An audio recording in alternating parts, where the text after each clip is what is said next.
All right, buckle up, because today's deep dive is taking us straight into the heart of Iran's economic engine. And if you think this is just about some far-off country, trust me, it's more connected to your world than you might realize. Exactly. We've got excerpts from this fascinating thesis by Tony Zohari, a student at Stockholm University, who decided to untangle this complex web. And get this, he discovered some surprising things about how Iran's policies on globalization are actually impacting trade, even with countries like Sweden. It's a bit of an economic mystery with real-world consequences. Okay, so picture this. 99.9%, practically every single business in Iran is an SME. That's a massive chunk of their economy.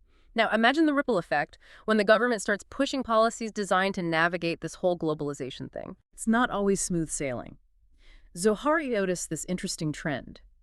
While the rest of the world was riding the wave of globalization with trade increasing, Iran was lagging behind. He even dug into the numbers specifically for trade with Sweden, which has a long history with Iran, and found something unexpected. Yeah, and this is where it gets really interesting for you. So we've got those UN sanctions against Iran, right? Everyone knows about those. But Zohari found that even Swedish companies selling stuff that Iran desperately needed, things that weren't even targeted by the sanctions, trade was still down. It's like this fear factor was at play, creating invisible barriers. Businesses were hesitant to engage with Iran even when there was a clear opportunity. This reveals something crucial about how globalization plays out in the real world. Sometimes perception matters more than facts on the ground. It's almost like those dominoes you mentioned earlier, but instead of them falling logically, someone's holding their breath, too afraid to even get the game started. Exactly. And that's what makes Zohari's research so compelling. He's not just looking at dry economic data. He's getting at the human element, the why behind the numbers. And let's not forget about these bazaris Zohari keeps mentioning. Imagine a centuries-old network of merchants, kind of like a powerful club, influencing everything. As someone interested in this space, you've got to be wondering, how does a small business even compete with that?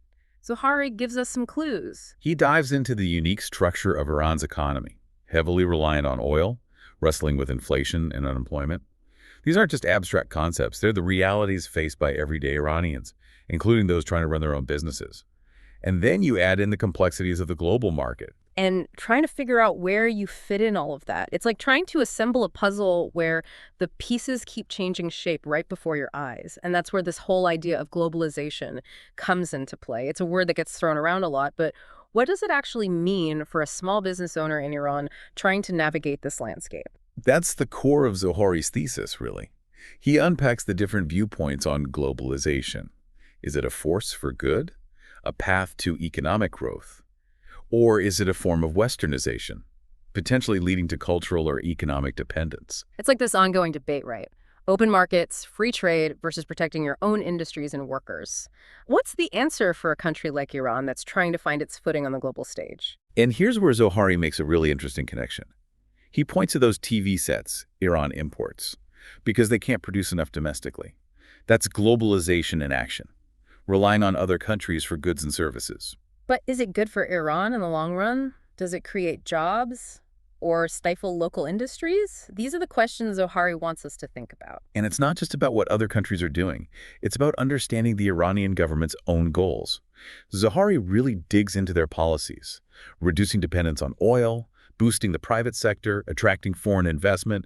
Sounds promising, right? On paper, absolutely. But Zohari encourages us to look beyond the surface, to see how those policies actually play out in the real world. And that's where he uncovers a disconnect.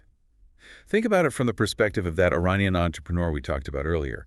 They hear the government's message, start a business, we'll support you.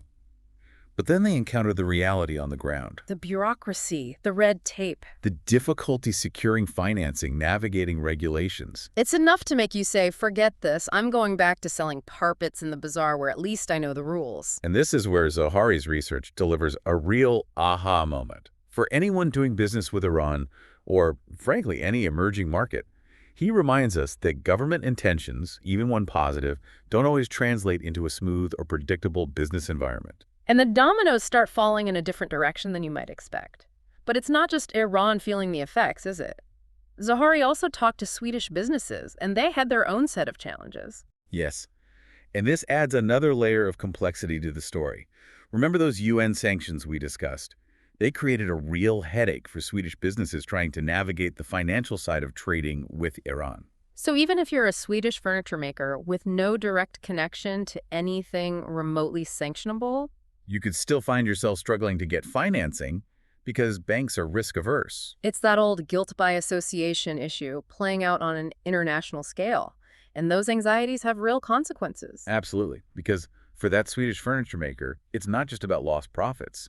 They might have to lay off workers, scale back production. And suddenly, a decision made by the UN has a direct impact on a small town in Sweden.